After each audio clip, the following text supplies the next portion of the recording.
7. ¿Cómo clasificamos las personas y las cosas? Quedaríamos abrumados si tuviéramos que tratar todo lo que vemos, todo impulso visual, como un elemento particular, y cada vez que abriéramos los ojos tuviéramos que averiguar de nuevo sus conexiones. Gary Klein. Si le leemos a alguien una lista de 10 o 20 cosas que se pueden comprar en un supermercado, solo recordará unas pocas. Si recitamos la lista una y otra vez, su memoria mejorará. Pero lo que realmente ayuda es que se mencionen las cosas dentro de las categorías a las que pertenecen, por ejemplo verduras, frutas o cereales. Las investigaciones sugieren que tenemos neuronas en nuestra corteza prefrontal que responden a categorías, y el ejercicio de la lista ilustra la razón. La categorización es una estrategia que utiliza nuestro cerebro para procesar la información de una manera más eficiente. El lector recordará el caso de Jarecki, aquel hombre de memoria infalible que tenía dificultad para reconocer rostros.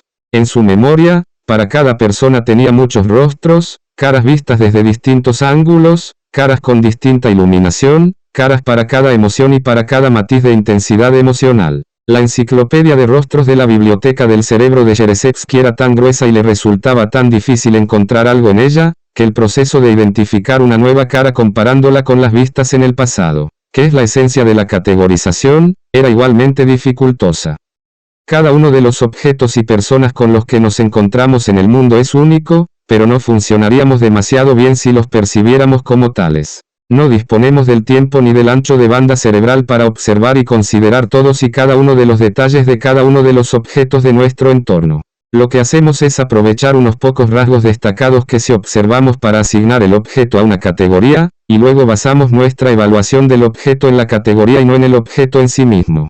Al mantener un conjunto de categorías aceleramos nuestras reacciones. Si no hubiéramos evolucionado hasta funcionar de este modo, si nuestro cerebro tratase todo lo que encuentra como algo individual, se nos comería un oso mientras intentamos decidir que ese animal peludo concreto es tan peligroso como el que se comió al tío Bob. Pero no, una vez que vemos que un par de osos se comen a nuestros parientes, la especie entera se lleva una mala reputación. Luego, gracias al pensamiento en categorías, cuando vemos un animal enorme y greñudo con unos incisivos largos y afilados, no nos entretenemos recogiendo más datos sino que actuamos por instinto y nos largamos pitando. De manera parecida, en cuanto vemos unas pocas sillas, pasamos a suponer que si un objeto tiene 4 patas y un respaldo, fue construida para sentarnos en ella, o si el conductor que va delante de nosotros va dando tumbos. Decidimos que lo mejor es mantenerse a una buena distancia. Pensar en términos de categorías genéricas como osos, sillas o conductores erráticos nos ayuda a desenvolvernos en nuestro entorno con una gran rapidez y eficiencia. Primero entendemos el significado general de los objetos y luego nos ocupamos de su individualidad. La categorización es uno de los actos mentales más importantes que realizamos, y la usamos constantemente. Incluso la capacidad de leer este libro depende de nuestra capacidad para categorizar. El dominio de la lectura exige agrupar símbolos parecidos, como B grande y D, en categorías de letras distintas. Al mismo tiempo que reconocemos que símbolos tan dispares como B grande, y representan todos la misma letra. Clasificar objetos no es fácil. Tipografías aparte, es fácil subestimar la complejidad de lo que implica la categorización porque solemos hacerlo deprisa y sin esfuerzo consciente. Cuando pensamos en tipos de comida, por ejemplo, automáticamente consideramos que una manzana y un plátano caen dentro de la misma categoría, la de las frutas, aunque su apariencia sea tan distinta. Mientras que metemos en categorías distintas a una manzana y una bola de billar roja aunque se parecen más. Un gato callejero y un perro salchicha pueden ser ambos pardos y de tamaño y forma parecidos, mientras que un perro ovejero de la raza Old English, grande, blanco y peludo, es muy distinto. Pero hasta un niño pequeño sabe que el gato callejero está en la categoría de los felinos y que el perro salchicha y el perro pastor son caninos. Para hacerse una idea de lo compleja que es esta categorización basta con pensar que hasta hace pocos años los informáticos no habían conseguido diseñar un sistema computerizado de visión que fuera capaz de distinguir a los gatos de los perros. Tal como ilustran los ejemplos anteriores, una de las formas principales que tenemos de categorizar consiste en maximizar la importancia de ciertas diferencias, la orientación de D en comparación con B grande o la presencia de bigotes. Al tiempo que minimizamos la relevancia de otras, las curvas D en comparación con B grande o el color del animal. Pero la flecha de nuestro razonamiento también puede apuntar en el sentido contrario. Si llegamos a la conclusión de que cierto conjunto de objetos pertenece a un grupo y un segundo conjunto de objetos a otro grupo, podemos llegar a percibir a los objetos del mismo grupo como más parecidos de lo que realmente son y, del mismo modo, a los objetos de grupos distintos como menos parecidos de lo que realmente son. El simple acto de colocar objetos en grupos puede afectar a nuestra opinión sobre esos objetos. Así pues, aunque la categorización sea un atajo natural y esencial, también como todos los trucos que usa el cerebro para mejorar nuestra supervivencia, tiene sus inconvenientes. Uno de los primeros experimentos diseñados para investigar las distorsiones causadas por la categorización fue un sencillo estudio en el que se pidió a los sujetos que estimasen la longitud de una serie de 8 segmentos de líneas. La más larga de esas líneas era un 5% más larga que la siguiente de la serie, la cual, a su vez, era un 5% más larga que la tercera más larga, y así sucesivamente. Los investigadores le pidieron a la mitad de sus sujetos que estimasen las longitudes de cada una de las líneas, en centímetros. Pero antes de pedirle lo mismo a la otra mitad de los sujetos, agruparon las líneas en dos conjuntos, las 4 líneas más largas se etiquetaron como grupo A y las 4 más cortas como grupo B grande. Los experimentadores hallaron que cuando las líneas se consideraron dentro de grupos, los sujetos pasaron a percibirlas de otro modo. Juzgaron las líneas del mismo grupo más parecidas en longitud de lo que realmente eran, mientras que entre los dos grupos percibieron diferencias de longitud mayores de lo que realmente eran. 2. Desde entonces se han realizado otros experimentos análogos que han puesto de manifiesto el mismo efecto en muchos otros contextos. En uno de estos experimentos, la estimación de una longitud se reemplazó por un juicio sobre el color. Se presentaba a los voluntarios una serie de letras y números que variaban en el tono y se les pedía que los juzgasen en función de su grado de rojo.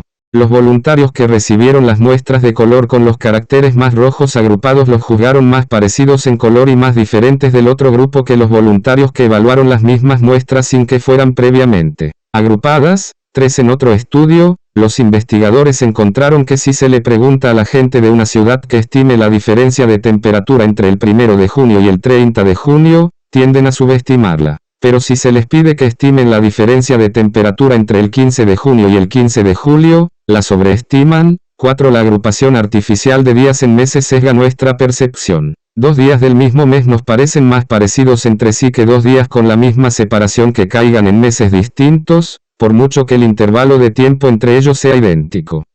En todos estos ejemplos, cada vez que categorizamos, polarizamos cosas que por una u otra razón arbitraria identificamos como elementos de la misma categoría nos parecen más similares entre sí de lo que realmente son, mientras que los objetos de categorías distintas nos parecen más diferentes de lo que realmente son.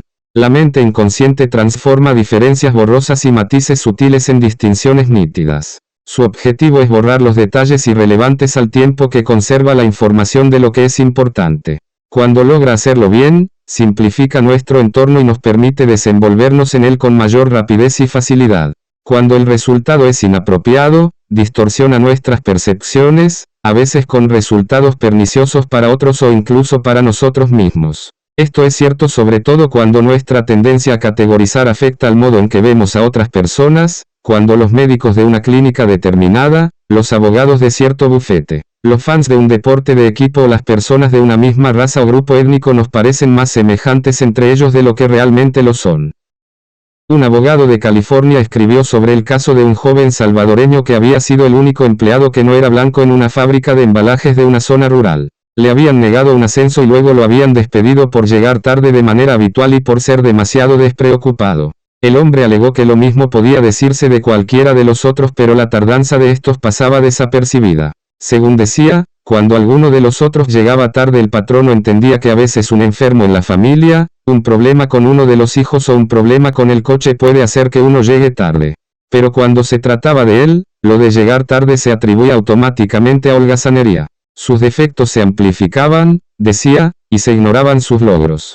Nunca sabremos si su patrono realmente pasaba por alto los rasgos individuales de este salvadoreño, si lo metía en la categoría general de hispano y luego interpretaba su comportamiento en función de este estereotipo. El patrono, naturalmente, rechazó la acusación. Y luego añadió, a mí no me importaba para nada que Mateo fuera mexicano. Casi ni me daba cuenta. 5. El término estereotipo fue acuñado en 1794 por el impresor francés Firmin Didot para referirse a un tipo de proceso de impresión en el cual se usaban unos moldes para producir copias de una composición de tipos móviles de imprenta en planchas metálicas. Con estas planchas duplicadas se podían imprimir periódicos y libros en varias imprentas a la vez, lo que hacía posible la producción en masa.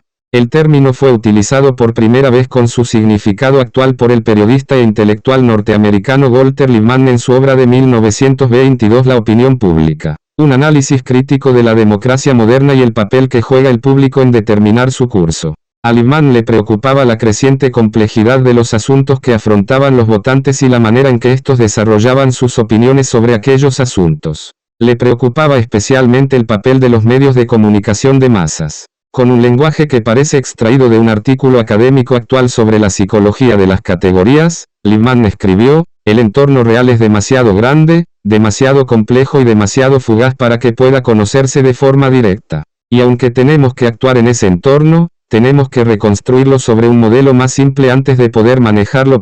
7 Fue a ese modelo más simple a lo que denominó estereotipo. Lippmann comprendió que los estereotipos que la gente utiliza provienen de la cultura a la que se hayan visto expuestos. La suya fue una época en la que los periódicos y revistas de gran distribución, además del nuevo medio del cine, llevaban las ideas y la información a una audiencia mucho más grande y lejana de lo que nunca antes había sido posible. Aquellos medios de comunicación habían puesto a disposición del público una variedad hasta entonces insólita de experiencias del mundo, lo cual no implicaba necesariamente que proporcionaran una imagen nítida del mundo. Las películas, en particular, transmitían un retrato de la vida elocuente y de apariencia muy real, pero a menudo poblado por tópicos y caricaturas. De hecho, en los primeros días del cine, los cineastas peinaban las ciudades en busca de personajes, tipos sociales fácilmente identificables, para actuar en sus películas. Tal como escribió Hugo Münsterberg, que era coetáneo de Lippmann, sí, el productor, necesita un tabernero gordo de sonrisa petulante o un humilde vendedor judío o un organillero italiano. No los crea con pelucas y maquillaje sino que los busca ya hechos en el East Side, de Nueva York. Los personajes arquetípicos eran, y todavía son, un recurso socorrido, los reconocemos al instante, pero su uso amplifica y exagera los rasgos de carácter que asociamos con la categoría que representan. De acuerdo con los historiadores Elizabeth Ewen y Stuart Ewen, al notar la analogía entre la percepción social y un proceso de imprenta que permitía generar un número ilimitado de impresiones idénticas, Lippmann había identificado y dado nombre a una de las características más potentes de la modernidad. 8. Aunque las categorizaciones debidas a la raza, la religión, el género y la nacionalidad son las que reciben más prensa, categorizamos a la gente de muchas otras maneras. Probablemente todos podemos pensar en casos en los que hemos echado en el mismo saco a deportistas o a banqueros, en los que nosotros y otros hemos caracterizado a las personas que acabamos de conocer por su profesión, apariencia, etnicidad, educación, edad o color del pelo, o incluso por el coche que conducen. Algunos estudiosos de los siglos XV y categorizaron incluso a las personas en función del animal al que más se parecían, tal como se muestra a continuación, en imágenes de Humana Physiognomonia, una especie de guía de campo de los caracteres humanos que escribió en 1586 el italiano Giambattista della Porta. 9. Personas categorizadas según el animal al que se parecen. Por cortesía de National Library of Medicine. Una ilustración más moderna de la categorización por la apariencia fue la que se desarrolló una tarde en un pasillo de unos grandes almacenes de Iowa City. Allí un hombre sin afeitar, vestido con unos vaqueros sucios y remendados y una camisa azul de trabajo introdujo un pequeño artículo de vestir en el bolsillo de su chaqueta. Otro cliente que estaba en el mismo pasillo le vio hacerlo. Poco tiempo después, un hombre bien acicalado con pantalones planchados, chaqueta deportiva y corbata hizo lo mismo, observado por un cliente distinto que estaba comprando algo cerca de él. Aquel día se produjeron incidentes como estos una y otra vez hasta bien entrada la noche, más de 50 veces en total, y en almacenes cercanos se produjo un centenar más de incidentes. Como si alguien hubiera enviado una brigada de rateros dispuestos a agotar las existencias de calcetines baratos y corbatas horteras de aquella pequeña ciudad. Pero no se trataba del Día Nacional de la Cleptomanía sino de un experimento dirigido por 2 psicólogos sociales, 10 con la plena cooperación de las tiendas involucradas. Los investigadores pretendían estudiar de qué modo las reacciones de los testigos se ven afectadas por la categoría social del delincuente. Todos los rateros eran cómplices de los investigadores. Inmediatamente después de cada episodio de hurto, el ladrón se alejaba hasta un lugar donde no pudiera oír al cliente pero éste todavía pudiera verlo. Entonces otro cómplice de la investigación, vestido como empleado del almacén, se acercaba al cliente y comenzaba a ordenar la mercancía en los estantes. De esta forma se ofrecía al cliente una oportunidad fácil de informar del delito. Todos los clientes observaron el mismo comportamiento pero no todos reaccionaron del mismo modo. Un número significativamente menor de los clientes que vieron un hurto cometido por un hombre bien vestido informó del delito, en comparación con los que habían visto a la persona desaliñada. Más interesantes aún fueron las diferencias en la actitud de los clientes cuando avisaron del hurto al empleado. Sus análisis de los sucesos fueron más allá de lo que habían observado, como si se hubieran hecho una imagen mental del ratero basada tanto en su categoría social como en sus acciones. A menudo dudaron si delatar al criminal bien vestido pero avisaron con entusiasmo del ladrón desaseado, alineando sus relatos con frases del estilo de ese hijo de perra acaba de meterse algo en el abrigo. Era como si la apariencia desaliñada de aquellos hombres les dijese a los clientes que hurtar debía ser el menor de sus pecados, como si fuese un indicio de una naturaleza interior tan sucia como sus ropas. Nos gusta pensar que juzgamos a las personas como individuos, y a veces nos esforzamos conscientemente por evaluar a los otros sobre la base de sus rasgos particulares. A menudo lo logramos. Pero si no conocemos bien a una persona, nuestra mente recurre a su categoría social en busca de respuestas. Anteriormente hemos visto de qué modo el cerebro rellena las lagunas en los datos visuales, por ejemplo contrarrestando el punto ciego, donde el nervio óptico se une a la retina. También hemos visto de qué modo la percepción auditiva rellena lagunas, como cuando una tos enmascaraba una o dos sílabas en la frase los gobernadores de los estados se reunieron en la capital con la asamblea legislativa. Y vimos también cómo nuestra memoria añade los detalles de una escena que solo recordamos a grandes rasgos, proporcionando una imagen vívida y completa de un rostro aunque nuestro cerebro solo haya retenido sus rasgos generales. En cada uno de estos casos nuestra mente subliminal toma los datos incompletos, usa el contexto u otros indicios para completar la imagen, y elabora conjeturas basadas en la información hasta producir un resultado que unas veces es acertado y otras no pero que siempre es convincente. Nuestra mente también rellena las lagunas cuando juzgamos a las personas, y parte de los datos que usamos para hacer eso es la categoría a la que pertenecen esas personas.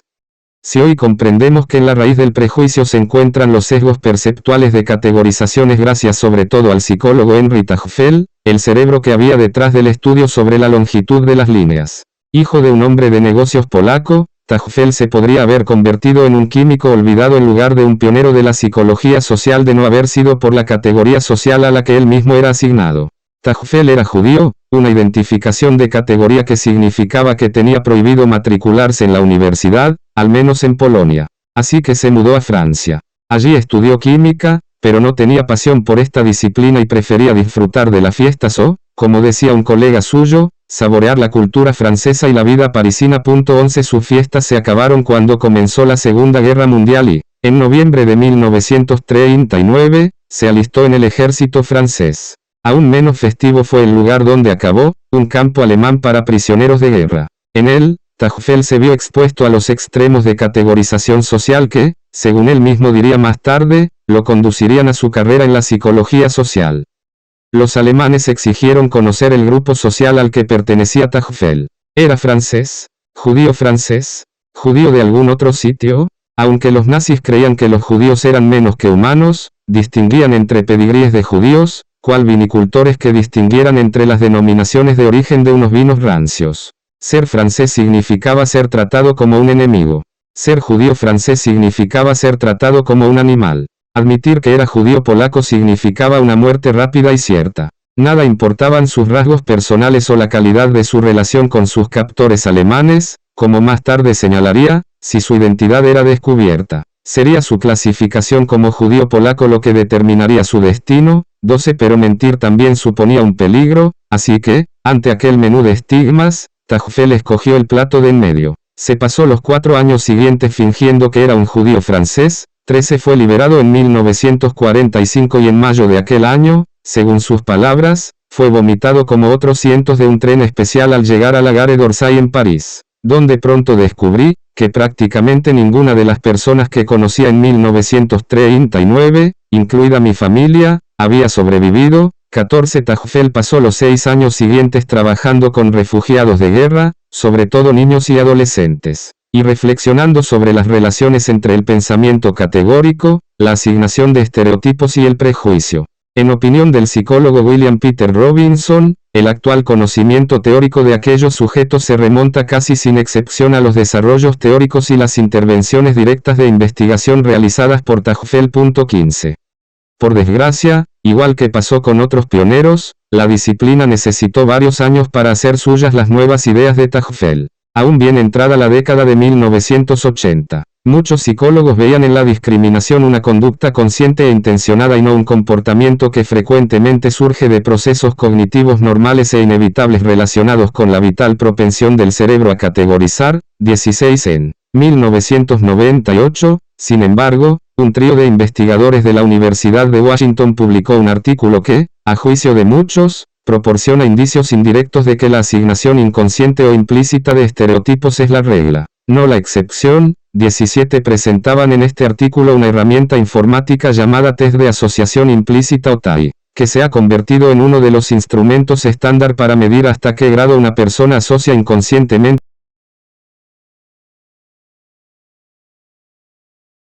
Aún bien entrada la década de 1980, muchos psicólogos veían en la discriminación una conducta consciente e intencionada y no un comportamiento que frecuentemente surge de procesos cognitivos normales e inevitables relacionados con la vital propensión del cerebro a categorizar. 16 En 1998, sin embargo, un trío de investigadores de la Universidad de Washington publicó un artículo que, a juicio de muchos, proporciona indicios indirectos de que la asignación inconsciente o implícita de estereotipos es la regla, no la excepción. 17 Presentaban en este artículo una herramienta informática llamada test de asociación implícita o TAI, que se ha convertido en uno de los instrumentos estándar para medir hasta qué grado una persona asocia inconscientemente rasgos con categorías sociales. El TAI ha contribuido a revolucionar el modo en que los científicos sociales ven la asignación de estereotipos.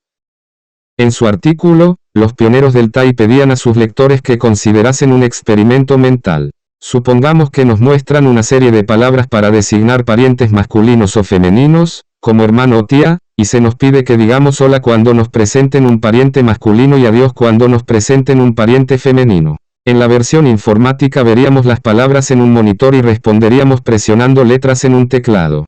La idea es responder tan rápidamente como sea posible sin cometer demasiados errores. La mayoría de las personas que lo intentan ven que es fácil y avanzan con rapidez. A continuación, los investigadores nos piden que repitamos el juego, pero esta vez con nombres masculinos y femeninos, como Ricardo o Juana en lugar de parientes. Como el género de los nombres no es ambiguo, avanzamos con rapidez. Pero esto solo es el aperitivo. El experimento real comienza ahora. En la fase 1, se nos muestra una serie de palabras que pueden ser o bien un nombre o bien un pariente. Y se nos pide que digamos hola ante los nombres y parientes masculinos y adiós ante los nombres y parientes femeninos. Se trata de una tarea ligeramente más compleja que antes, pero que aún no es ardua. Lo que importa es el tiempo que nos lleva a realizar cada selección. Inténtelo usted con la siguiente lista de palabras. Puede decir hola o adiós mentalmente si le da miedo preocupar a sus propios parientes, que quizás se encuentren lo bastante cerca para oírle. Hola igual a nombre o pariente masculino. Adiós igual a nombre o pariente femenino. Juan, Juana, hermano, nieta, Elisa, hija, Miguel, sobrina, Ricardo, Leonardo, hijo, tía, abuelo, Rubén, Diana, padre, madre, nieto, Gabriel, Catalina. Ahora por la fase 2. En esta fase vemos otra vez una lista de nombres y parientes, pero esta vez se nos pide que digamos hola cuando vemos un nombre masculino o un pariente femenino y adiós cuando vemos un nombre femenino o un pariente masculino. Una vez más, lo importante es el tiempo que nos lleva a elegir. Inténtelo. Hola igual a nombre masculino o pariente femenino, adiós igual a nombre femenino o pariente masculino. Juan, Juana, hermano, nieta, Elisa, hija, Miguel, sobrina, Ricardo, Leonardo, hijo, tía, abuelo, Rubén, Diana, padre, madre, nieto, Gabriel, Catalina. Es habitual que en la fase 2 los tiempos de respuesta sean mucho más dilatados que en la fase 1, quizá 3/4 de segundo por palabra en lugar de medio segundo. Para entender por qué, miremoslo como una tarea de clasificación. Se nos pide que tomemos en consideración 4 categorías de objetos, nombres masculinos, parientes masculinos, nombres femeninos y parientes femeninos. Pero estas no son categorías independientes. Las categorías de nombres masculinos y parientes masculinos están asociadas, ambas se refieren a hombres. De la misma manera, las categorías de nombres femeninos y parientes femeninos están asociadas. En la fase 1 se nos pide que etiquetemos las 4 categorías de una manera coherente con esa asociación, etiquetar todo lo masculino de un modo y todo lo femenino del otro modo.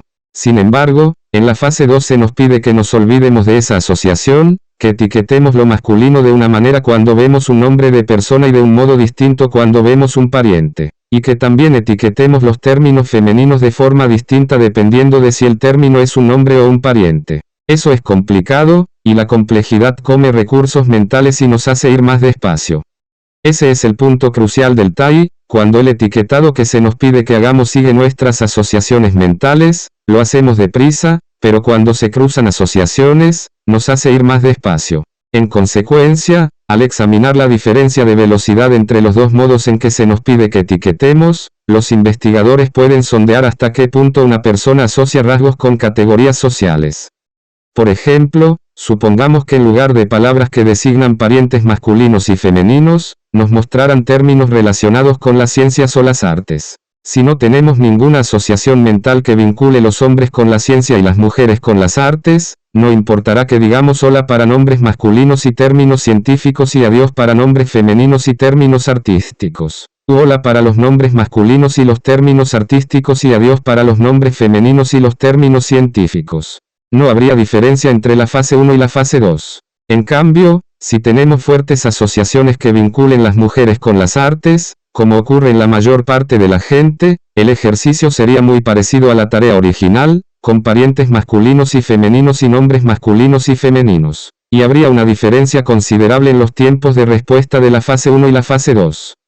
Cuando los investigadores pasan tests análogos a estos, los resultados son sorprendentes.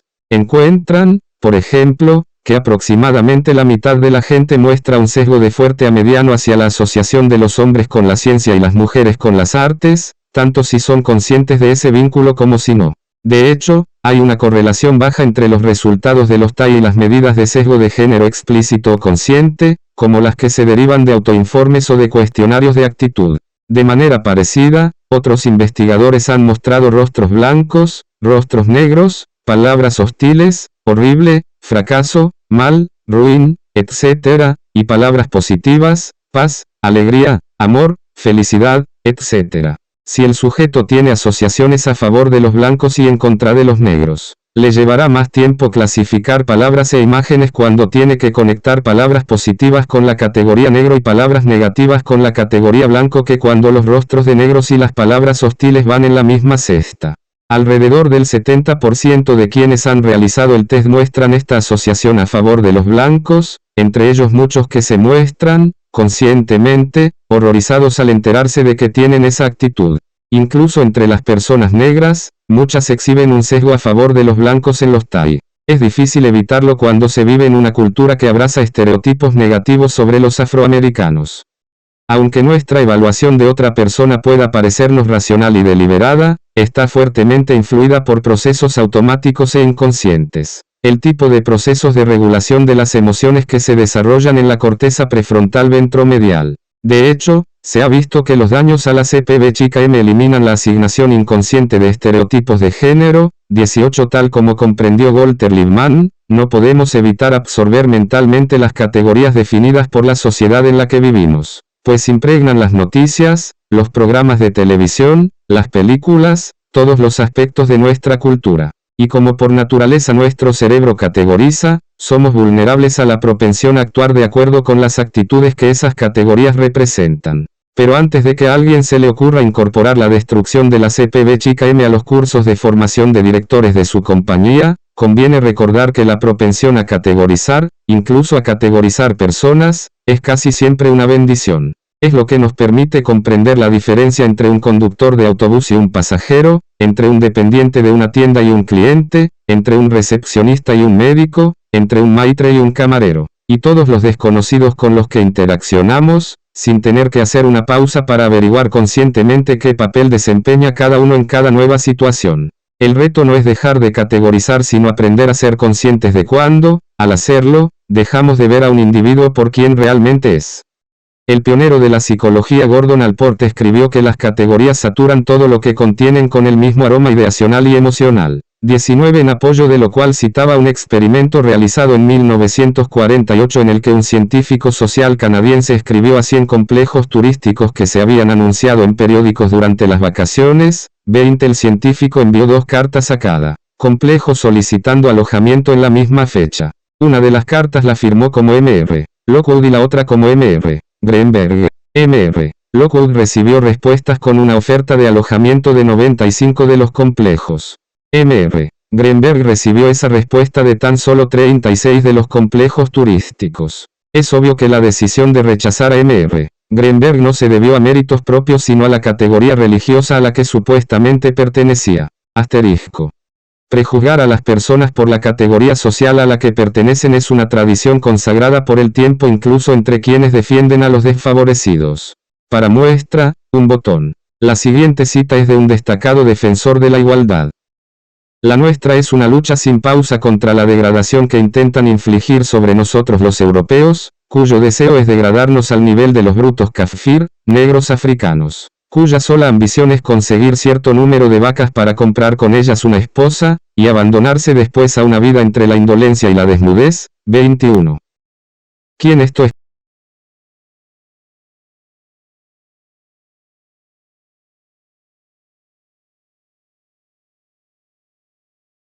Quien esto escribe es Mahatma Gandhi. O considérense las palabras del Che Guevara, un revolucionario que, según la revista Time, abandonó su tierra natal para luchar por la emancipación de los pobres de la tierra y ayudó a derrocar al dictador cubano Fulgencio Batista. 22 ¿Qué pensaba este marxista defensor de los pobres cubanos oprimidos acerca de los pobres negros de Estados Unidos? Esto dijo: el negro es indolente y perezoso y gasta su dinero en frivolidades mientras que el europeo mira hacia el futuro y es inteligente y organizado. 23 O lo que nos dice un famoso defensor de los derechos civiles. Diré que ni estoy ni he estado nunca a favor de promover de modo alguno la igualdad social y política de las razas blanca y negra. Existe una diferencia física entre las razas blanca y negra que en mi opinión siempre impedirá que estas dos razas convivan en términos de igualdad social y política, y yo, tanto como cualquier otro hombre, estoy a favor de que se asigne la posición superior a la raza blanca. Quien aquí habla es Abraham Lincoln en un debate celebrado en 1858 en Charlestown, en el estado de Illinois. Aunque fue extraordinariamente progresista para su época, todavía creía que la categorización social, si no la legal, permanecería para siempre. Algo hemos avanzado. En nuestros días, en muchos países se hace difícil imaginar un candidato serio para el gobierno nacional que exprese opiniones como las de Lincoln, o, si lo hace, al menos no se le considera el candidato a favor de los derechos civiles. La cultura actual ha evolucionado hasta el punto de que la mayoría de la gente considera que no está bien privar a nadie deliberadamente de una oportunidad a causa de unos rasgos de carácter inferidos de la categoría a la que pertenece. Sin embargo, apenas hemos comenzado a afrontar nuestros sesgos inconscientes. Por desgracia, aunque la ciencia haya reconocido la asignación inconsciente de estereotipos, la legislación no ha llegado tan lejos. En Estados Unidos, por ejemplo, las personas que interponen una demanda por discriminación a causa de la raza, el color, la religión, el sexo o la nacionalidad tienen que demostrar no solo que fueron tratados de forma distinta sino que la discriminación fue deliberada. No cabe duda de que la discriminación a menudo es deliberada. Siempre habrá gente como el patrón de Utah que conscientemente discriminaba a las mujeres y que durante el juicio dijo: jodidas mujeres. Odio tener a esas jodidas mujeres en la oficina. 24 Es relativamente fácil abordar la discriminación ejercida por personas que practican lo que dicen. El desafío que plantea la ciencia a jueces y legisladores es el de ir un paso más allá y abordar la cuestión más compleja de la discriminación inconsciente, el sesgo sutil y oculto incluso para quienes lo ejercen.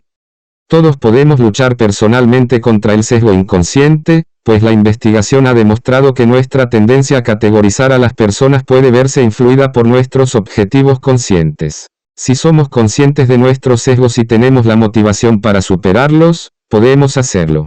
Por ejemplo, los estudios sobre juicios criminales han puesto de manifiesto un conjunto de circunstancias en que suelen superarse los sesgos de las personas con relación a la apariencia.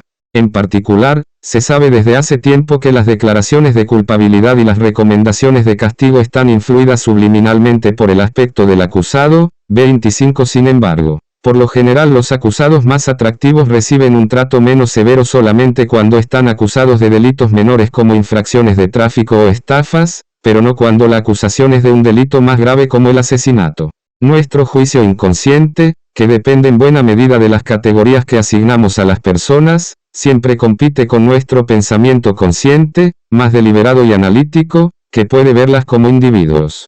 El grado en que vemos a una persona como individuo o como miembro genérico de un grupo va variando a medida que se enfrentan estos dos bandos de nuestra mente, y eso es lo que debe ocurrir en los juicios criminales. Los delitos graves suelen implicar un examen más detallado y demorado del acusado, y es más lo que está en juego, así que la atención consciente acaba superando al sesgo del atractivo. La moraleja de la historia es que superar un sesgo inconsciente exige un esfuerzo. Una buena manera de empezar es examinando con más calma a quien estamos juzgando, aunque en lugar de estar acusado de homicidio esté simplemente pidiendo un trabajo, un préstamo o nuestro voto. Nuestro conocimiento personal de un miembro específico de una categoría puede anular fácilmente nuestro sesgo hacia esa categoría y, lo que es más importante, con el tiempo el contacto repetido con miembros de una categoría puede actuar como un antídoto contra los rasgos negativos que la sociedad asigna a las personas de esa categoría. Hace poco tuve ocasión de comprobar que la experiencia puede triunfar sobre los sesgos. Ocurrió después de que mi madre se mudara a un centro de vivienda asistida en el que la mayoría de los inquilinos rondaban los 90 años. Como nunca había tenido mucha experiencia con personas de esa edad, al principio los veía a todos iguales, pelo cano, cuerpo encogido, pegados a sus caminadores. Daba la impresión de que, si alguna vez habían tenido un trabajo, había sido construyendo las pirámides. No los veía como individuos sino más bien como ejemplares de su estereotipo social, y suponía que a todos, a excepción de mi madre, por supuesto, les quedaban tan pocas luces como memoria. Mi modo de verlos cambió de repente un día en la sala del comedor, cuando mi madre comentó que las tardes en que la peluquera visitaba la residencia, sentía dolor y mareo cuando inclinaba la cabeza hacia atrás para que le lavasen el pelo. Una de las amigas de mi madre dijo que esa era muy mala señal. Al principio no la tomé en serio. ¿Qué quiere decir con eso de que es una mala señal? ¿Es una predicción astrológica? Pero su amiga procedió a explicar que las quejas de mi madre eran síntomas clásicos de una oclusión de la arteria carótida que podía provocarle un ictus, y la animó a que la viera un médico. La amiga de mi madre no era simplemente una anciana de 90 años, era una doctora. A medida que fui conociendo a otros ancianos de la residencia, comencé a verlos como personas diversas y únicas, con muchos talentos, ninguno de los cuales tenía nada que ver con las pirámides. Cuanto más interaccionamos con individuos y conocemos sus cualidades personales, más munición tiene nuestra mente para contraatacar nuestra tendencia a estereotipar, pues los rasgos que asignamos a categorías no son solo el producto de las suposiciones de la sociedad sino también de nuestra propia experiencia. No realicé el tall antes y después, pero imagino que mi prejuicio implícito sobre los ancianos se ha reducido considerablemente. En la década de 1980, unos científicos de Londres estudiaron el caso de un tendero de 77 años que había sufrido un ictus en la parte inferior del lóbulo occipital. 26. Su sistema motor y su memoria no se vieron afectados, y conservó el habla y las capacidades visuales. En términos generales parecía tener capacidades cognitivas normales, pero tenía un problema. Si le mostraban dos objetos que tenían la misma función pero no eran idénticos, dos trenes, dos cepillos, dos jarras, no podía ver la conexión entre ambos. No podía entender siquiera que A significasen lo mismo. A consecuencia de ello, el paciente se enfrentaba a graves dificultades en su vida diaria, incluso con tareas tan sencillas como poner la mesa. Los científicos dicen que sin la capacidad para categorizar nuestra especie no habría sobrevivido, pero yo iré aún más lejos. Sin esa capacidad, resulta difícil sobrevivir incluso como individuo. En las páginas anteriores, hemos visto que la categorización, como muchos de nuestros procesos mentales inconscientes, tiene tanto ventajas como inconvenientes.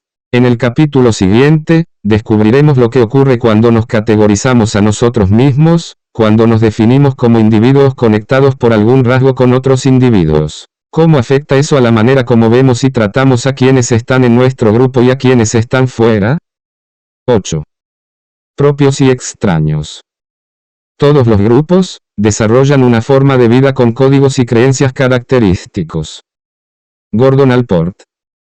El campamento estaba en una zona boscosa del sureste de Oklahoma, a unos 11 kilómetros del pueblo más cercano, oculto por el denso follaje y cercado por una valla. Se hallaba situado en medio de un parque natural estatal conocido como Roberts Cave, nombre que había recibido porque en otro tiempo Jesse James lo había utilizado como escondrijo y todavía era un lugar ideal donde refugiarse si lo que uno quiere es que nadie le moleste. Dentro del perímetro del campamento había dos cabañas grandes separadas por un terreno abrupto y fuera del alcance de la vista y del oído desde cualquier carretera o la una desde la otra. En la década de 1950, antes de los móviles y de Internet, eso bastaba para asegurar el aislamiento de sus ocupantes. A las 10:30 de la noche del asalto, los ocupantes de una de las cabañas oscurecieron su rostro y sus brazos con tierra y atravesaron el bosque con sigilo hasta la otra cabaña donde, mientras sus ocupantes dormían, entraron por la puerta, que no estaba barrada. Los intrusos, enfurecidos, querían venganza. Tenían 11 años. Para estos niños, la venganza consistía en desgarrar las mosquiteras de las camas, gritar insultos y hacerse con un par de pantalones vaqueros especialmente apreciados. Entonces, mientras sus víctimas se despertaban, los invasores corrieron de vuelta a su cabaña tan repentinamente como habían llegado. Su intención era infligir una ofensa, no un daño. Suena una típica historia de campamento de verano un poco desmadrada, pero este campo era distinto. Mientras estos niños jugaban y luchaban, comían y hablaban, planeaban y conspiraban, un grupo de adultos los miraba y escuchaba secretamente, estudiando cada uno de sus movimientos sin que los niños lo supieran o lo consintieran. Los niños del campamento de Roberts Cave de aquel verano habían entrado a formar parte de un experimento de campo de psicología social pionero, ambicioso y, de acuerdo con los estándares actuales, poco ético.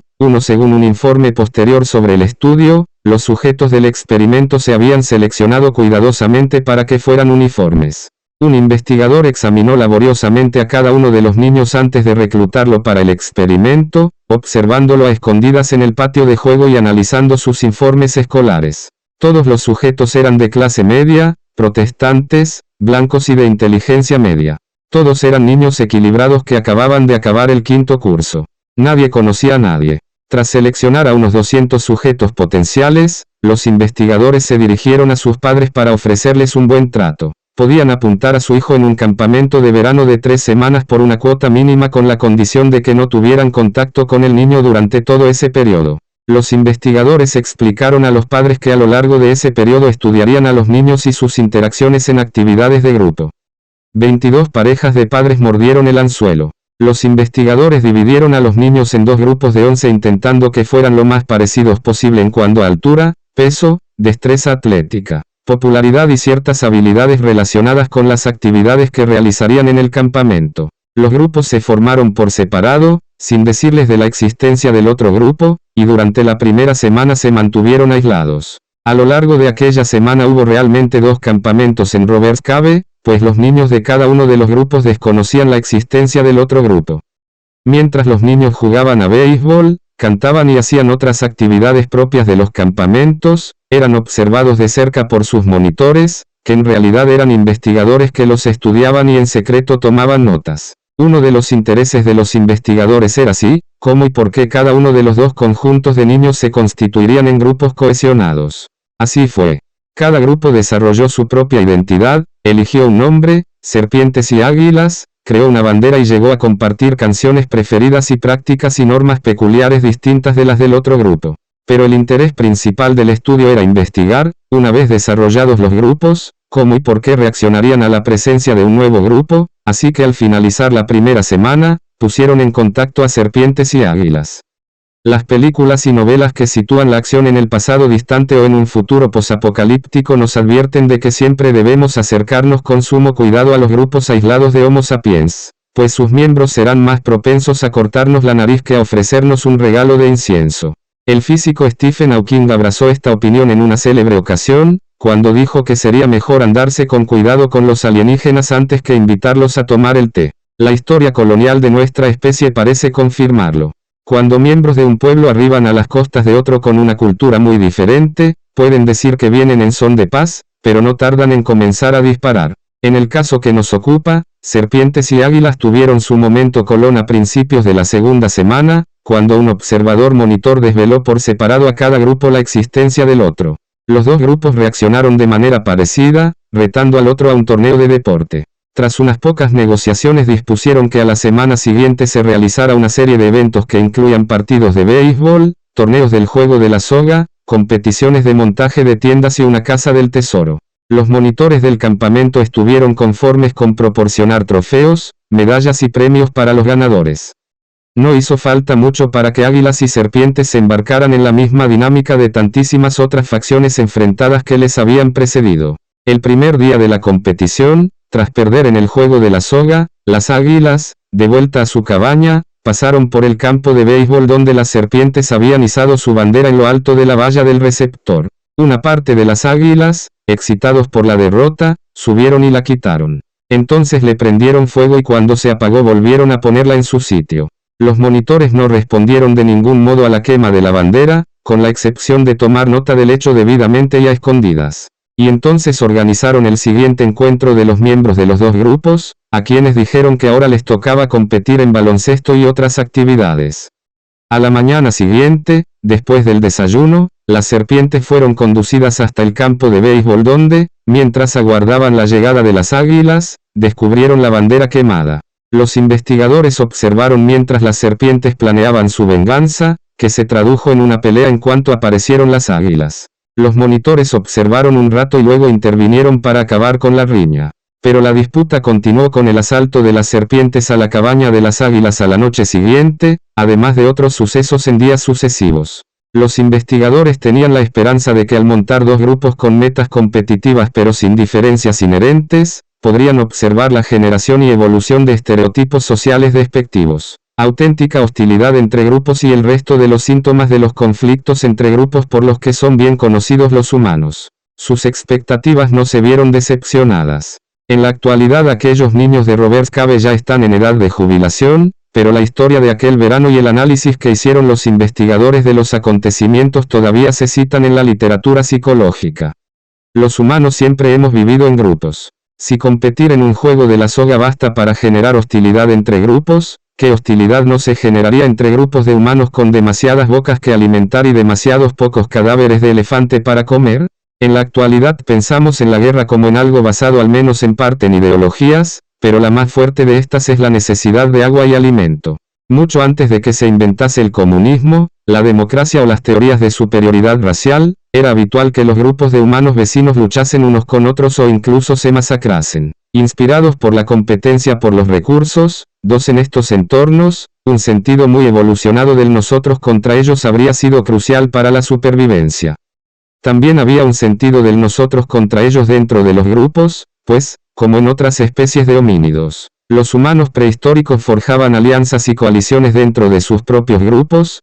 Si en nuestros días puede ser útil en nuestro lugar de trabajo el talento para la política de la oficina. Hace 20.000 años las dinámicas de grupo podían determinar quién se alimentaba, y el Departamento de Recursos Humanos tal vez hubiera atravesado con una lanza a los haraganes como castigo. Si en el trabajo contemporáneo la destreza para detectar las señales que indican alianzas políticas es importante, en tiempos prehistóricos era vital, pues el equivalente de ser despedido era la muerte. Los científicos llaman endogrupo o grupo interno, in-group, a cualquier grupo del que una persona se siente miembro, y exogrupo o grupo externo, out-group, a cualquier grupo que lo excluya. A diferencia del uso coloquial que tienen los términos en inglés, los términos técnicos endogrupo y exogrupo no se refieren a la popularidad de los miembros de los grupos sino únicamente a la distinción entre propios y extraños, entre nosotros y ellos. Es una distinción importante porque vemos de forma distinta a los miembros de los grupos a los que pertenecemos que a los de grupos de los que no formamos parte, y, como veremos, también nos comportamos con ellos de forma distinta. Eso, además, es algo que hacemos automáticamente, con independencia de si tenemos la intención consciente de discriminar entre los grupos. En el último capítulo he hablado de cómo el hecho de colocar a otras personas en categorías afecta a nuestra forma de verlos. Que nos coloquemos a nosotros mismos en categorías de endogrupos y exogrupos también tiene un efecto sobre nuestra manera de ver nuestro propio lugar en el mundo y el de los otros. En lo que sigue veremos lo que ocurre cuando usamos la categorización para definirnos a nosotros mismos, para diferenciar el nosotros del ellos. Todos pertenecemos a muchos endogrupos.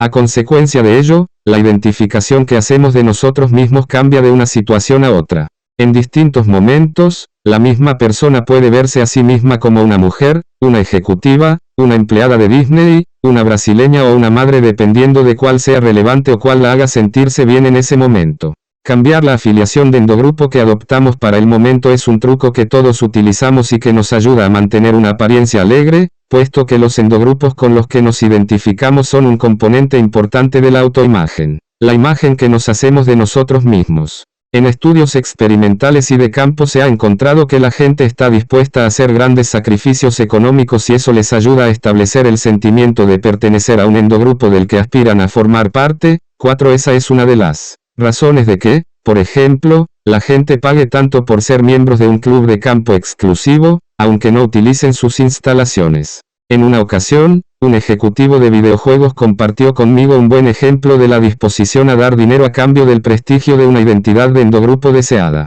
Una de sus productoras de mayor antigüedad entró en su despacho tras enterarse de que le había subido el sueldo y la categoría a otro productor.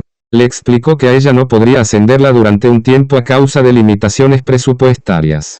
Pero ella insistió en que le subieran el sueldo ahora que sabía que a su colega se lo habían subido. Eso no resultaba fácil para este ejecutivo porque su negocio era ultracompetitivo y siempre había otras compañías intentando robarle a los buenos productores. Pero no disponía de los fondos para repartir aumentos de sueldo a todos los que se lo merecían. Tras discutir un rato el asunto, se dio cuenta de que lo que realmente le molestaba a su empleada no era que no le diera un aumento de sueldo sino que el otro productor, que tenía menos antigüedad, tuviera ahora el mismo título que ella. Así que llegaron a un compromiso, él la ascendería y le daría un nuevo título de inmediato, pero el aumento de sueldo tendría que esperar. Igual que la oficina de venta de un club de campo, este ejecutivo la había premiado haciéndola miembro de un endogrupo de mayor estatus a cambio de dinero.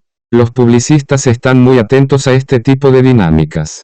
Esa es la razón, por ejemplo, de que Apple gaste millones de dólares en campañas de mercadotecnia con la intención de asociar el endogrupo de los Mac con la elegancia, el estilo y la distinción y el endogrupo de los PC con las cualidades peores, las opuestas de aquellas.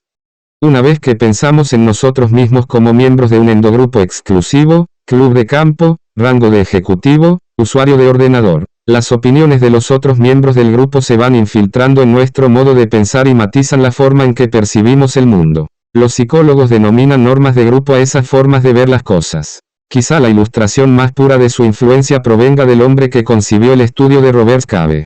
Su nombre era Muzaffer Sherif.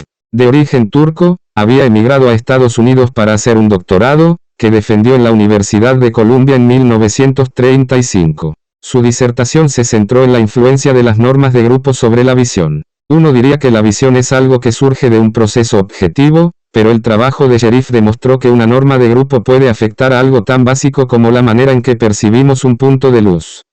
En su trabajo, décadas por delante de su tiempo, Sherif introducía a sus sujetos en una sala oscura y proyectaba un pequeño punto de luz sobre una pared.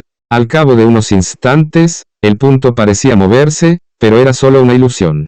La apariencia de movimiento era el resultado de diminutos movimientos oculares que hacían que la imagen de la retina se balanceara. Como ya he comentado en el capítulo 2, en condiciones normales el cerebro, al detectar el balanceo simultáneo de todos los objetos de una escena, corrige ese sangoloteo de manera que percibamos la escena sin movimiento. Sin embargo, cuando miramos un punto de luz desprovisto de contexto, el cerebro se engaña y percibe el punto como si se desplazara por el espacio.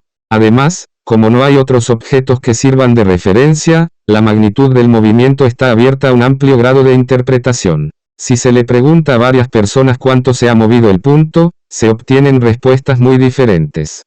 Sherif le mostraba el punto a 3 personas al mismo tiempo y les pedía que cuando vieran que el punto se movía, dijeran cuánto se había desplazado. Se producía entonces un fenómeno interesante, las personas de un grupo determinado daban números distintos, algunos altos, otros bajos, pero con el tiempo sus estimaciones convergían dentro de una horquilla estrecha, la norma de ese grupo de 3.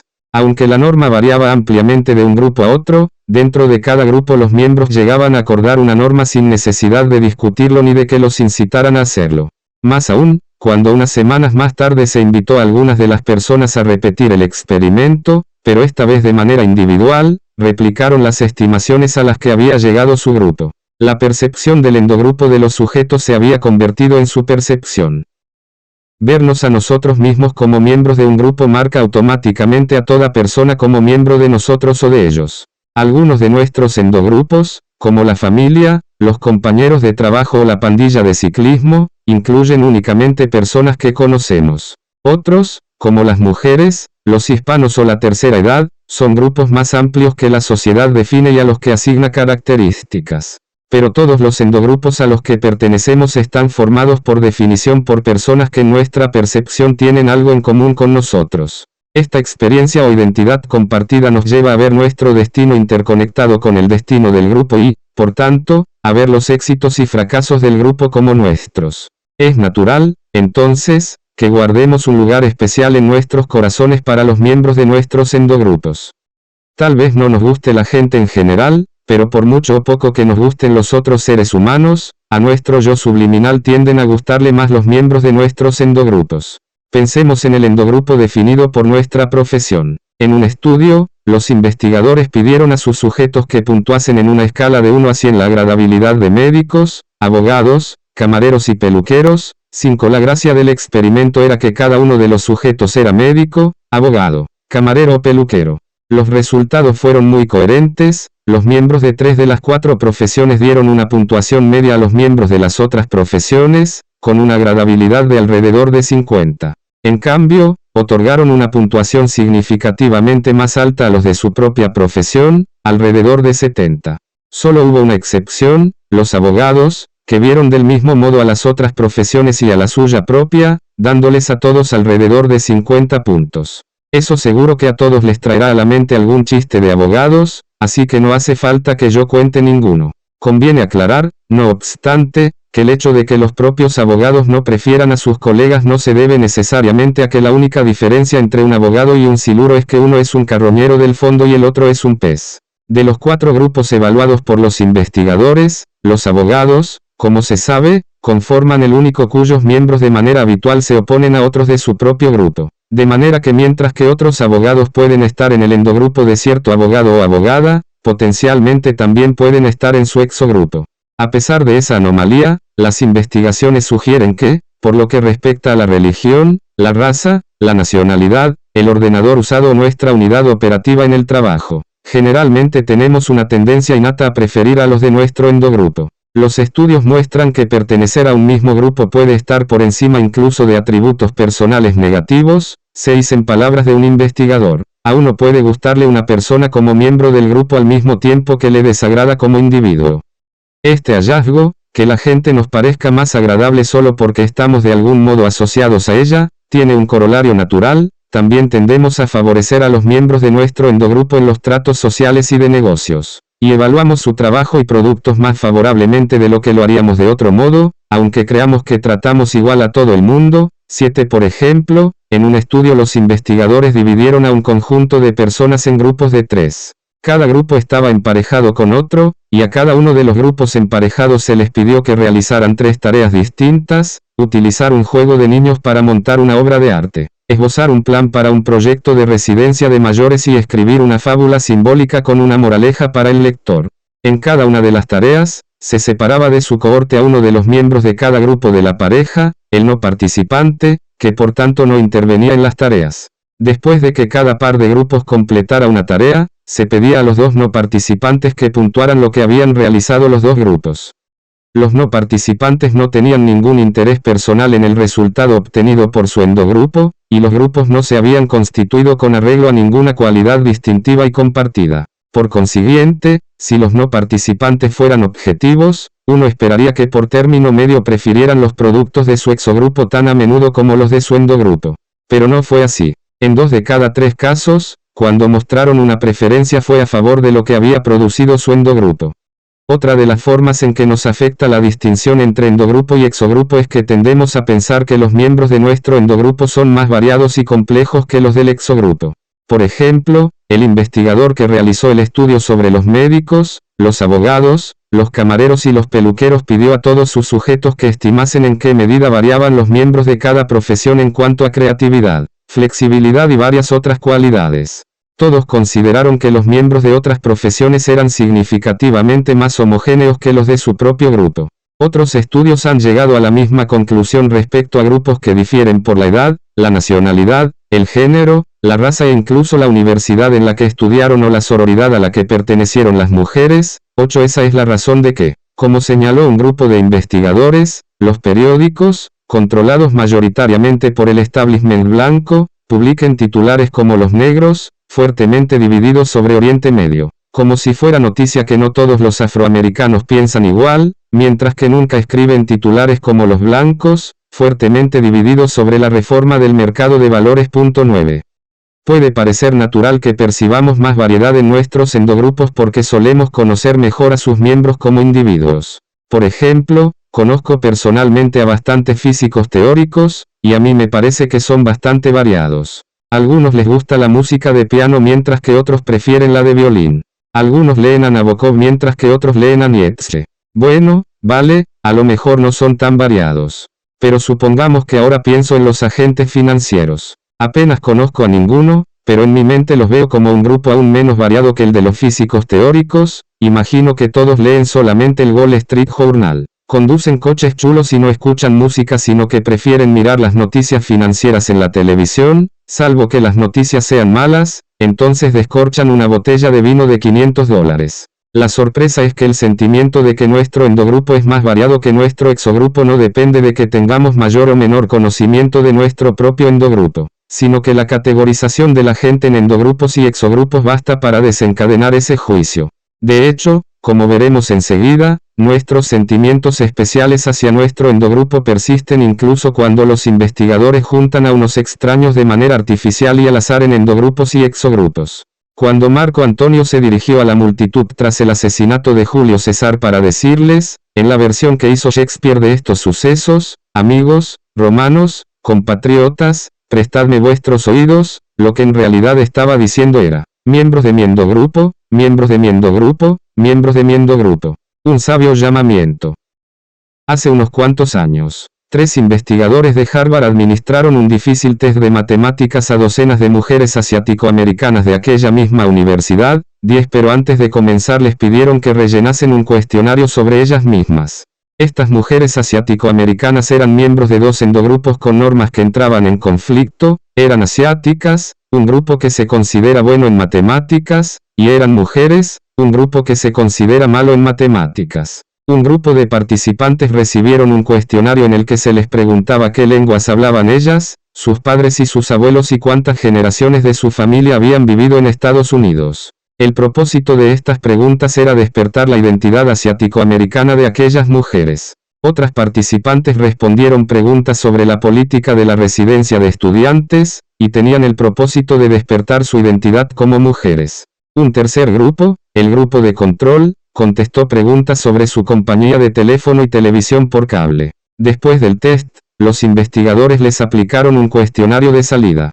De acuerdo con los autoinformes de el cuestionario inicial no había tenido ningún efecto sobre su evaluación consciente de su habilidad o del test. Sin embargo, algo las había afectado claramente a un nivel subliminal, pues a las mujeres que se había manipulado para que pensasen en ellas mismas como asiático-americanas les había ido mejor el test que a las mujeres del grupo de control, a quienes, a su vez, les había ido mejor que a las participantes a las que se había recordado su endogrupo de mujeres. La identidad de endogrupo influye en la manera en que juzgamos a las personas, pero también en la manera en que nos juzgamos a nosotros mismos, en la forma en que nos comportamos y a veces también en nuestro desempeño. Todos pertenecemos a múltiples endogrupos y, como los grupos de asiático-americanas y de mujeres, sus normas pueden entrar en conflicto. Yo he comprendido que cuando somos conscientes de ello, le podemos sacar partido.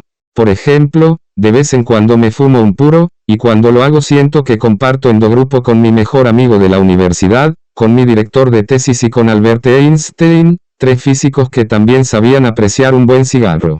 Pero cuando veo que mi hábito de fumar se me está yendo de las manos, sé que puedo apagar las ganas de fumar de golpe forzándome a pensar en otro endogrupo de fumadores, el que incluye a mi padre, que sufrió problemas pulmonares, y mi primo, que sufrió un debilitante cáncer de boca. Las normas conflictivas de nuestros endogrupos a veces provocan contradicciones bastante curiosas en nuestro comportamiento. Por ejemplo, de vez en cuando los medios de comunicación emiten anuncios de servicio público dirigidos a reducir delitos menores como tirar basura o llevarse cosas de parques nacionales, que suelen denunciar la alarmante frecuencia con que se producen estos delitos. En uno de estos anuncios, un nativo americano vestido con su atuendo tradicional desliza su canoa por un río lleno de basura.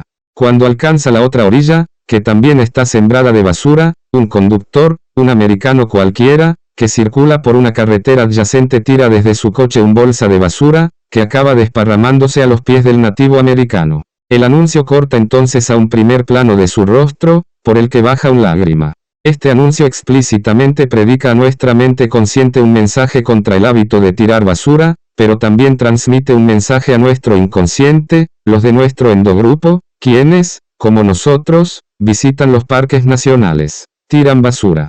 Entonces, ¿cuál de los dos mensajes gana, el llamamiento ético o el recordatorio de una norma de grupo? Nadie ha estudiado los efectos de este anuncio en particular, pero en un estudio controlado sobre anuncios de servicio público, un anuncio que simplemente denunciaba que se tirara basura logró inhibir la práctica, mientras que otro que incluía la frase "los americanos producirán más basura que nunca", hizo que se incrementara la práctica. 11. No parece que nadie pueda interpretar "los americanos producirán más basura que nunca" como una orden y no como una crítica, pero al identificar la práctica de tirar basura con una norma de grupo, había tenido ese resultado. En un estudio relacionado, unos investigadores crearon una señal que condenaba el hecho de que muchos visitantes robaran madera del Parque Nacional del Bosque Petrificado, en Arizona. 12. Colocaron la señal en un sendero frecuentado, junto a varias piezas de madera marcadas secretamente, y observaron el efecto que tenía la señal. Descubrieron que si la señal no estaba, los cazadores de recuerdos robaban alrededor del 3% de las piezas de madera en un periodo de tan solo 10 horas, pero cuando ponían la señal, esa cifra se multiplicaba casi por 3, hasta el 8%. Una vez más, se hace difícil pensar que los ladronzuelos se dijesen literalmente a sí mismos, todo el mundo lo hace, así que, ¿por qué no yo? Pero ese parece ser el mensaje que recibió su inconsciente.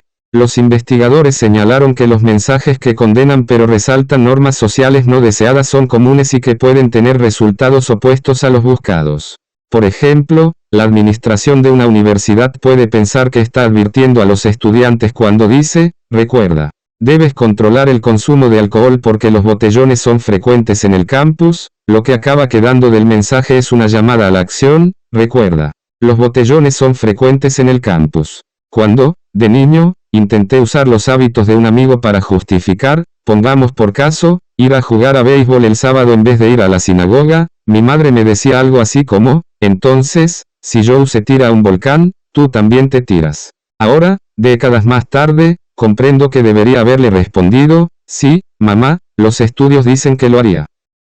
He dicho que tratamos a nuestros endogrupos y exogrupos de forma distinta en nuestro modo de pensar, con independencia de si queremos hacer la distinción de manera consciente. A lo largo de los años, algunos psicólogos curiosos han intentado determinar los requisitos mínimos para que una persona se sienta parte de un endogrupo. Lo que han descubierto es que no hay requisitos mínimos. No es necesario compartir actitudes ni rasgos con los compañeros de grupos, ni siquiera hace falta conocerlos. El simple acto de saber que se pertenece a un grupo basta para desencadenar la afinidad por el endogrupo. En un estudio, los investigadores pidieron a sus sujetos que mirasen unas imágenes de pinturas del artista suizo Paul Klee y del pintor ruso Vasily Kandinsky que indicasen cuál les gustaba más. 13. Los investigadores etiquetaron cada sujeto como fan de Kandinsky o fan de Klee. Los dos pintores tenían estilos muy distintos y característicos, pero a no ser que los sujetos resultasen ser fanáticos de la historia del arte especializados en los pintores europeos de vanguardia de principios del siglo XX, no había ninguna razón para que sintieran ninguna especial afinidad hacia quienes compartían su opinión. Para la gran mayoría de las personas, en una escala de pasión, Klee contra Kandinsky no es precisamente lo mismo que Brasil contra Argentina o abrigo de piel contra abrigo de tela. Tras etiquetar a sus sujetos, los investigadores hicieron algo que puede resultar raro. En esencia, le dieron a cada sujeto un cubo de dinero y le dijeron que lo repartiera entre los otros sujetos como quisieran. La división se llevó a cabo en privado. Ninguno de los sujetos se conocía, ni siquiera podían verse durante el experimento. Aún así, a la hora de repartir el dinero, favorecieron a los de su endogrupo, a los que compartían su misma etiqueta.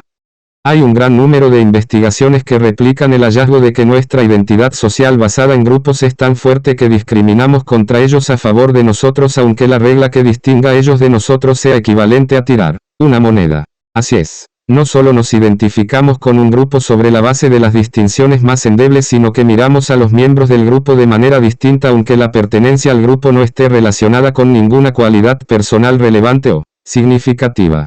Esto no es importante solamente en nuestra vida privada, sino también en las organizaciones. Las compañías pueden beneficiarse de promover entre sus empleados la identificación con un endogrupo, lo que puede conseguirse creando y fomentando una cultura corporativa distintiva, tal como hicieron con gran éxito compañías como Disney, Apple o Google. Por otro lado, puede ser peligroso que las divisiones o departamentos internos de una empresa desarrollen una fuerte identidad de grupo, pues puede conducir tanto al favoritismo del endogrupo como a la discriminación del exogrupo. Y las investigaciones indican que es más fácil que surja hostilidad entre grupos que entre individuos. 14 Pero con independencia de la identidad compartida que pueda existir dentro de una empresa. A muchas compañías les parece eficaz utilizar la mercadotecnia para fomentar una identidad de grupo entre sus clientes. Por eso los endogrupos basados en tener un Mac frente a tener un PC, o conducir un Mercedes frente a un B grande MB chica o un Cadillac, son algo más que clubs de ordenadores o clubs de automóviles. Conferimos a esas categorizaciones mucho más significado del que les corresponde. Amantes de perros contra amantes de gatos. Carne poco hecha o carne al punto. Detergente en polvo o detergente líquido. ¿De verdad hacemos inferencias de peso a partir de distinciones tan nimias? El estudio sobre Klee Kandinsky y, literalmente, docenas más como este, siguieron un paradigma experimental clásico inventado por Henry Tajfel, que realizó el experimento de la longitud de las líneas. 15 En este paradigma, los sujetos se asignaban a uno de dos grupos. Se les decía entonces que las tareas asignadas a su grupo se habían decidido con arreglo a algo que compartían con otros miembros del mismo grupo aunque, objetivamente hablando, era una forma de afiliación de grupo más bien vacía de significado. Como la preferencia entre Klee y Kandinsky o el hecho de que hubieran subestimado o sobreestimado el número de puntos de luz mostrados rápidamente en una pantalla. Como en el estudio que he mencionado anteriormente, Tajfel dejaba que sus sujetos repartiesen premios entre sus compañeros participantes. Para ser precisos, les hacía conceder puntos que podían intercambiarse por dinero. Los sujetos desconocían las identidades de las personas a las que daban los puntos, pero en todos los casos sabían a qué grupo pertenecían. En el estudio original de Tajfel, el reparto de puntos era un poco complicado, pero es la parte crucial del experimento, así que vale la pena describirlo. El experimento tenía más de 12 fases. En cada una de las fases, un sujeto, el dador, tenía que decidir cómo repartir puntos entre otros dos sujetos, los receptores, quienes, como ya he dicho, eran anónimos. A veces los dos receptores eran miembros del mismo grupo al que pertenecía el dador o los dos eran miembros del otro grupo, otras veces uno era miembro del grupo del dador y el otro era miembro del otro grupo. La clave del experimento era que las elecciones que se ofrecían a los dadores no representaban un juego de suma cero. Es decir, no implicaban simplemente la decisión de cómo dividir un número fijo de puntos, sino que las opciones ofrecidas sumaban un total de puntos variable y había varias maneras de dividir esos puntos entre los dos receptores. En cada fase, el dador tenía que elegir entre más de una docena de formas alternativas de conceder puntos. Si los dadores no sentían ningún favoritismo de endogrupo, la acción lógica sería escoger aquella alternativa que otorgase a los dos receptores el mayor número de puntos. Pero los dadores solo hacían eso en una circunstancia, cuando repartían puntos entre dos miembros de su endogrupo. Cuando daban puntos a dos miembros del exogrupo, elegían opciones que daban como resultado la concesión de un número muy inferior de puntos. Y lo que es realmente extraordinario es que cuando las opciones requerían que los dadores repartieran puntos entre un miembro del endogrupo y un miembro del exogrupo, tendían a elegir las opciones que maximizaban la diferencia entre los premios que concedían a los miembros de los dos grupos, aunque esa acción tuviera como resultado la concesión de un premio inferior para el miembro de su propio grupo. ¿Lo ha leído bien? La tendencia en varias docenas de decisiones individuales de reparto era que los sujetos no maximizaban los premios para su propio grupo sino la diferencia entre el premio que recibía su grupo y el que recibía el otro. Conviene recordar que este experimento se replicó muchas veces a partir de conjuntos de sujetos que variaban en edad o en nacionalidad, y en todos los casos se alcanzó la misma conclusión. Nos importa mucho sentirnos distintos de los otros y superiores. Por nimias que sean las razones que subyacen a nuestro sentido de superioridad y por mucho que podamos acabar saboteándonos a nosotros mismos. Resulta descorazonador aprender que, incluso cuando las divisiones de grupo son anónimas y carecen de sentido, e incluso con un coste personal para su propio grupo, la gente elige de modo inequívoco discriminar a favor de su endogrupo en lugar de actuar en aras del bien mayor. Pero esto no nos condena a un mundo de inagotable discriminación social. Igual que pasaba con el estereotipado inconsciente, la discriminación inconsciente puede superarse. De hecho, aunque basta con muy poco para sentar las bases de una discriminación de grupo, hace falta menos de lo que creemos para borrarlas. En el experimento de Robert Cave, Cherif observó que el simple contacto entre águilas y serpientes no reducía la actitud negativa que cada grupo tenía hacia el otro. Pero otra táctica sí lo consiguió, estableció una serie de dificultades que los grupos solo podían superar trabajando juntos. En una de las situaciones, Cherif hizo que se cortara el suministro de agua al campamento. Anunció el problema, dijo que la causa era un misterio y pidió que se presentaran 25 voluntarios para examinar las conducciones del agua. En realidad, los investigadores habían cerrado una válvula clave y colocado sobre ella 2 bloques de piedra y también habían obturado un grifo. Los niños trabajaron juntos durante 1 hora, más o menos, encontraron el problema y lo solucionaron. En otra de las situaciones, Cherif hizo que un camión que supuestamente tenía que ir a buscar víveres para los niños no pudiera ponerse en marcha. El miembro del personal que conducía el camión se esforzaba y sudaba pero solo conseguía que el camión hiciera todo tipo de ruidos, mientras los niños se iban acercando para ver qué pasaba. Por fin, los niños descubrieron que el conductor podría poner en marcha el camión si lograban hacerlo rodar empujándolo. Pero el camión estaba cuesta arriba, así que 20 de los niños, de ambos grupos, ataron al camión una de las cuerdas del juego de la soga y tiraron hasta conseguir que se pusiera en marcha. Los investigadores observaron que estas y otras situaciones que presentaron metas comunes para los 2 grupos y que requerían acciones de cooperación entre los grupos, redujeron enormemente el conflicto entre los grupos. Cherif escribió, el cambio en las pautas de comportamiento de interacción entre los grupos fue drástico. 16 En la medida que las personas de distintos endogrupos tradicionalmente definidos, como la raza, la etnicidad, el género o la religión, encuentran ventajas en el trabajo conjunto, menor es la discriminación entre ellos. 17. Al ser uno de los neoyorquinos que vivían cerca de las Torres Gemelas, yo mismo experimenté eso el 11 de septiembre de 2001 y en los meses siguientes. Se ha dicho de Nueva York que es un crisol, pero los distintos elementos que se tiran dentro del crisol a menudo no se funden, ni siquiera se mezclan bien unos con otros. La ciudad quizás se parezca más a un estofado hecho con ingredientes diversos, como banqueros y obreros, viejos y jóvenes, blancos y negros, pobres y ricos, que pueden no interaccionar y que a veces entran en conflicto. Junto a la torre norte del World Trade Center, a las 8:45 de la mañana de aquel 11 de septiembre, en medio de una agitada muchedumbre de vendedores callejeros inmigrantes, profesionales de Wall Street enfundados en sus trajes y judíos ortodoxos con su atuendo tradicional, las divisiones étnicas y de clase de la ciudad me resultaron más que evidentes. Pero a las 8:46 de la mañana, cuando el primero de los aviones se estrelló contra la torre norte y se desató el caos, a medida que caían fragmentos ardiendo y sobre nosotros se desplegaban horribles escenas de muerte, también se manifestó ante nosotros algo más sutil y más mágico. Todas aquellas divisiones parecieron evaporarse y todos comenzaron a ayudar a otros sin importarles quiénes fuesen. Durante algunos meses al menos, fuimos por encima de todo neoyorquinos. Con miles de muertos y decenas de miles de personas de todas las profesiones, razas y estatus económico privados de golpe de su hogar, o sin trabajo porque su negocio había cerrado. Con millones de nosotros conmocionados por lo que habían sufrido nuestros conciudadanos, los neoyorquinos de todos los tipos hicieron piña de una manera que nunca antes habían experimentado. Mientras manzanas enteras seguían humeando, mientras el hedor corrosivo de la destrucción llenaba el aire que respirábamos, mientras las fotografías de los desaparecidos nos miraban desde postes y edificios, desde vallas y estaciones de metro, desplegamos hacia el prójimo, en acciones grandes y pequeñas, una amabilidad que probablemente no tuviera precedentes. Era una expresión de lo mejor de nuestra naturaleza humana social, una auténtica exhibición del poder de sanación de nuestro instinto humano de grupo.